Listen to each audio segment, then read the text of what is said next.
This is the design we're making today. It has a piece from each of us. The bottom is Ryan's design, typically called a juba. This is one of Phil's bombs that he likes to make, and then this is a tree that I like to make, so we're going to stack them all together.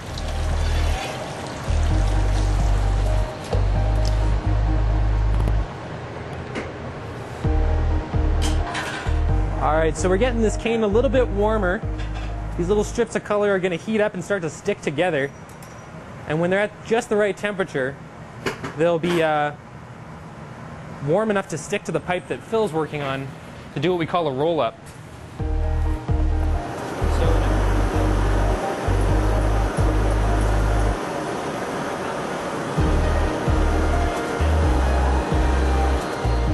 Now I'm preparing the final heat for the roll-up, which means that these should all be nicely stuck together and warm enough to move.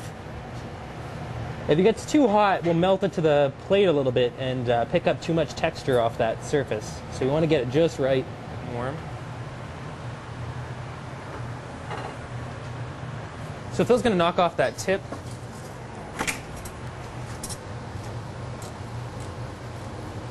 There's a little trim from the canes. And the leftover we can use later on. So I'm just going to cool this off in the oven.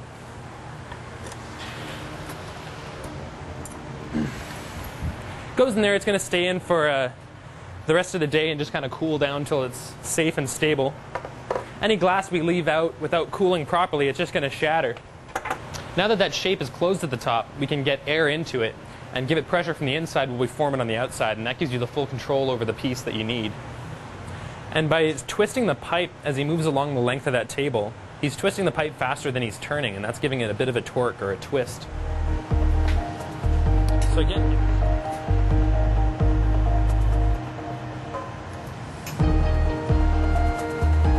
here we're dipping into the liquid pool of glass. It's a tank that holds 300 pounds of glass when full. It runs at 1200 degrees Celsius all the time and never turns off. By dipping in and rolling out, you can get the layer of glass you need and start shaping it again on the table. All the glass we create is done in the same way, where you're building up layers and stages of the glass to get larger and larger pieces. So again, the paper has been soaked with a little bit of water, and Phil can form the glass with his hand because the steam that comes off the paper is enough to protect him. So you can really squeeze it and feel the shape quite well.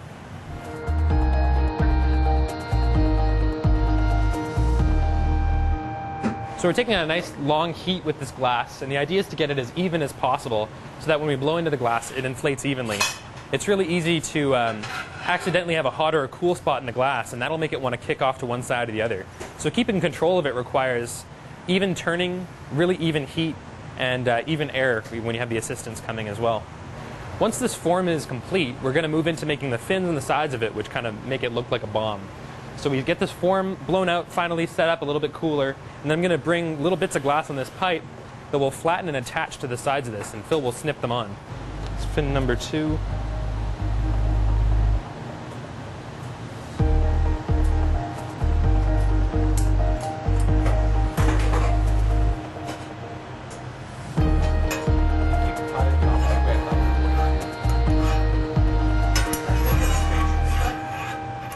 Right now I'm giving this piece a lot of what we call stable flashes, which is just quick reheats to make sure that the glass stays at a reasonable temperature and doesn't move or crack.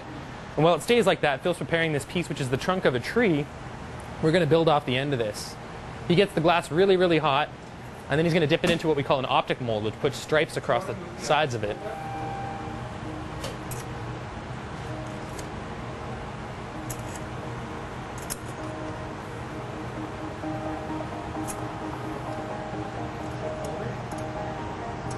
I'll pull, don't worry about it.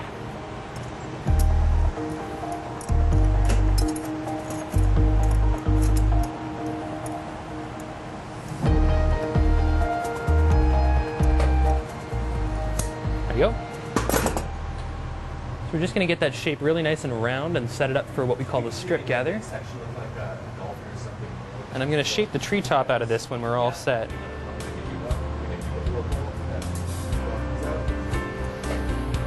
We'll do the same kind of trim here where I strip the excess off onto the table.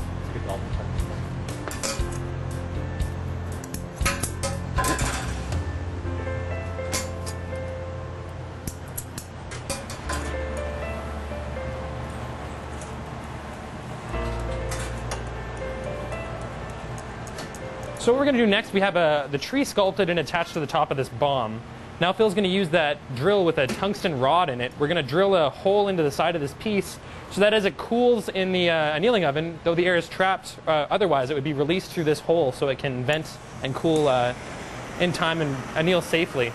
So putting that hole in the side is the last step. We need to prepare this for its waiting stage. It's going to go into the oven right over there and just hold at this temperature and stay in its shape until we're ready to use it again after Ryan finishes the base of what the sculpture will be.